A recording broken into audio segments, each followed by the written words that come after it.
ખેડૂત સેવા સંગઠન ગુજરાતની ટીમ આજે જે અનેક દિવસોથી કોળી સમાજના આગેવાન અને ખેડૂતના આગેવાન યુવા આગેવાન શૈલેષભાઈ મેર જે સાણંદના ધરણ ગામે ખેડૂતોના પ્રાણ પ્રશ્નોને લઈને આમરણ ઉપવાસ આંદોલન કરતા હોય, ખેડૂત બચાવો ખેતી બચાવો અભિયાન અંતર્ગત ખેડૂત અને ખેતી માટે રાત દિવસ મહેનત કરતા હોય અને જે ડ્રેનેજ પાઇપલાઇનનું કામ ચાલુ હતું એમાં ખેડૂતોની કિંમતી જમીનનું દબાણ થતું હોય એ અટકાવી અને આંદોલનનો સુખદ અંત આવ્યો અને કામ અટકાવવામાં આવે છે. પરંતુ અહીંના અસામાજિક તત્વો દ્વારા જે દિવસે આંદોલન પૂરું થયું એના બીજા જ દિવસે રાત્રે શૈલેષભાઈ મેર ઉપર ઘાતકી જીવલેણ હુમલો કર્યો. પ્રથમ એને અપહરણ કરવામાં આવ્યું, ત્યારબાદ એને એની માથે જીવલેણ હુમલો કરવામાં આવ્યો. આજે પ્રશાસનને 4 થી 5 દિવસ થવા આવ્યા, તેમ છતાં આજે આરોપીઓ પકડાના નથી.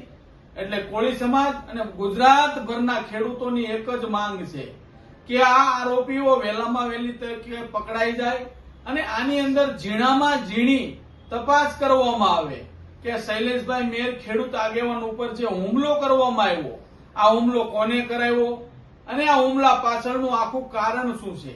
ક્યાંક ને ક્યાંક અમને પૂરી એવી માહિતી મળી છે કે સત્તાધારી પક્ષના આખલાઓ મારફતે, અસામાજિક તત્વો ગુંડાઓના મારફતે કોકના કહેવાથી આ હુમલો કરાવવામાં આવ્યો છે.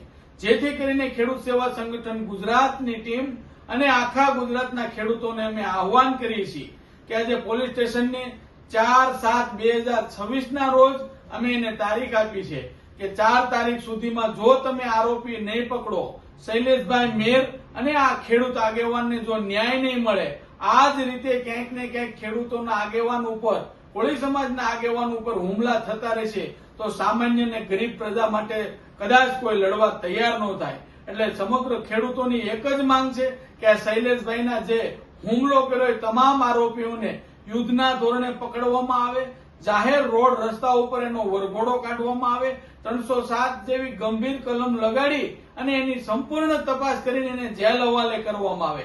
અને જો આવું કરવામાં નહીં આવે તો તારીખ 4/7/2026 ના રોજ સમગ્ર ગુજરાતમાંથી ખેડૂતો, સમાજના આગેવાનો, સંતો, મહંતો તમામ લોકો શૈલેષભાઈ મેરના સમર્થનમાં સાણંદ, અહીંયા કેરલા ખાતે આ જે હાઈવે નીકળ્યો છે એની અંદર શક્તિ પ્રદર્શન દેખાડશે અને આ શૈલેષભાઈ મેરના આ તમામ જે આરોપીઓ છે એને પકડવા માટે આમરણ ઉપવાસ ધરણા કરશે.